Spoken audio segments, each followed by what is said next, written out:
Dito sa video na to guys, nilalataga tinahanda na nga namin yung mga kusot na nabili namin dito mga bro para sa pagbabashroom namin dito. Baka pa. Sakto-sakto nga yung panahon na pag-aalaga ng mushroom ngayon mga bro dahil magtatagulan na dito guys. Kaya kinumpeto na namin yung gamit dito mga bro. Bumili na nga kami ng 2 drum dito guys para lutuan ng mushroom at protein bag na gagawin namin dito mga bro. At syempre guys, etong mushroom house natin dito baka par grabe guys. Ito pa nga yung anjutsak natin dito mga bro. Sakto nga guys, hindi masyado maulan sa atin dito mga bro. Kung nasakto ang maulan sa atin dito guys, mababasa yung kusot natin dito mga bro at yung mga ilalagay natin para maihalo at makagawa ng mga protein bag dito baka par. Ang dami nga namin kusot na nabili dito mga bro, mga 6 na sako ata to guys. Grabe guys, napakasolid nung kusot na yan mga bro. Medyo may nabili nga lang kami mga bubo dito pre, pero okay lang yan guys, bubulokin naman namin yan mga par. Medyo nagsisimula pa nga lang kami sa pagmamashroom dito mga bro at wala pa kami masyadong alam dito guys, kaya okay lang sa amin mga bro. Kahit magkamali kami dito pre, paunti-unti lang naman ginagawa namin dito mga bro. Tapos pag alam na namin yung gagawin dito guys,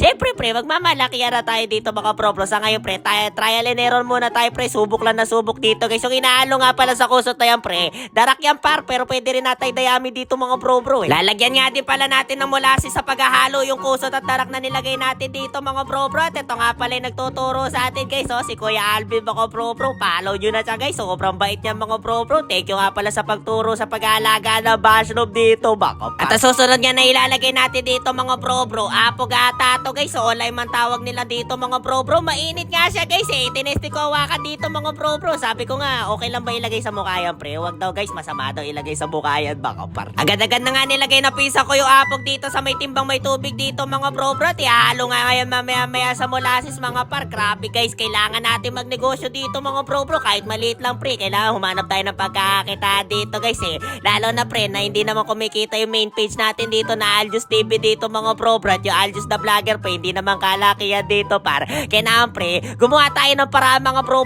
para makahanap tayo ng source of income dito pre. Ayoko mag-promote na sugal pre, bahala kayo dyan pre. Kahit mag-PM kayo na mag-PM sa akin pre, ayoko mag-promote na sopar pre. Bahala kayo dyan, mag-paparm ako dito.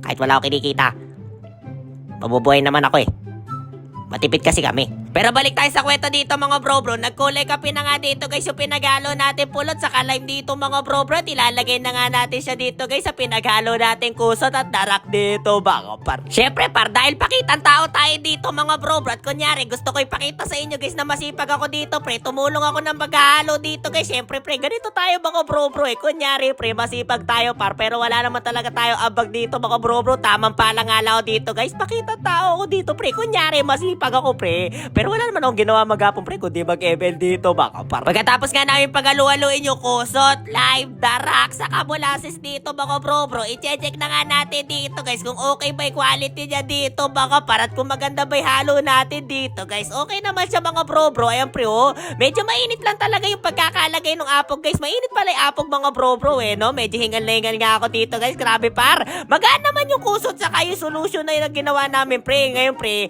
bubulokin na lang natin yung ginawa natin at pinaghalo-halo dito mga bro. Kaya maraming salamat sa pagsaba sa wala kwenta natin content ngayong araw dito mga par. Yun lang, bye bye.